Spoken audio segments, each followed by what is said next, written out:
Il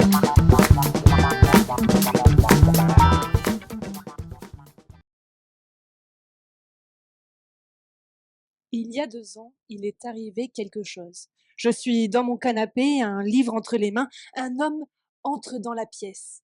Il tient une femme par les cheveux. Il la frappe, il l'étrangle, elle tente de lui échapper, mais sorti de l'ombre, un autre homme l'en empêche. Il tient un rasoir dans sa main et là, il se tranche la gorge. Ce livre, c'est Nada, de Carmen Laforêt. Ça raconte l'histoire d'une jeune femme, Andrea, et de sa famille à Barcelone en 1941. La guerre d'Espagne, elle est terminée depuis 2 ans. Les seules bombes prêtes à exploser, ce sont Juan et Roman, les 2 oncles d'Andrea traumatisés par la guerre. Quand j'étais élève, on m'avait raconté une toute autre histoire. Guerre d'Espagne, 36-39, 200 000 soldats morts. Seconde guerre mondiale, 39-45, 25 millions de soldats morts. Une histoire militaire pleine de dates et de soldats. Après avoir refermé le livre dans mon canapé, j'étais sûre. J'étais sûre que Carmen Laforêt n'était pas la seule. D'autres autrices comme elle ne racontaient pas le champ de bataille, mais la maison de famille, et décrivaient non seulement les violences pendant les guerres, mais aussi après les guerres. C'est là qu'a commencé ma thèse il y a 2 ans sur les violences guerrières et leur devenir. Bientôt, plus d'une centaine d'autrices se sont invitées dans mon salon. Je parcourais Internet, l'une frappait à ma porte. Je feuilletais un ouvrage, une autre toquait à ma fenêtre.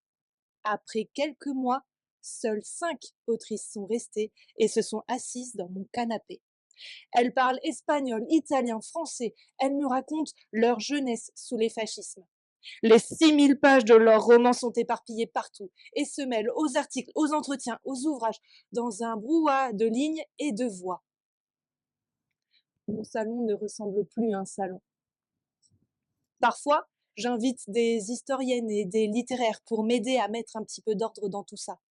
Avec leur aide, je commente les textes, le travail sur les mots et sur la forme, et j'explore l'expérience collective dominante, celle des civils, des femmes et des enfants restés à l'arrière. Parce que la guerre est aussi une expérience non combattante. Ma recherche montre que les violences ne s'arrêtent pas lorsque sont déposées les armes, lorsque la guerre est terminée, mais parfois bien longtemps après, parfois des générations après. Je suis dans mon canapé, j'écoute ces femmes et elles me donnent envie de crier. Pas pour les faire taire, je vous rassure, mais pour faire entendre leur voix. Certains de leurs romans ont été réédités, retraduits. Alors, peut-être, comme moi, vous verrez surgir d'un recoin de votre salon, ou vous entendrez toquer à votre fenêtre ces femmes et elles vous raconteront leur histoire, qui est aussi un peu la nôtre.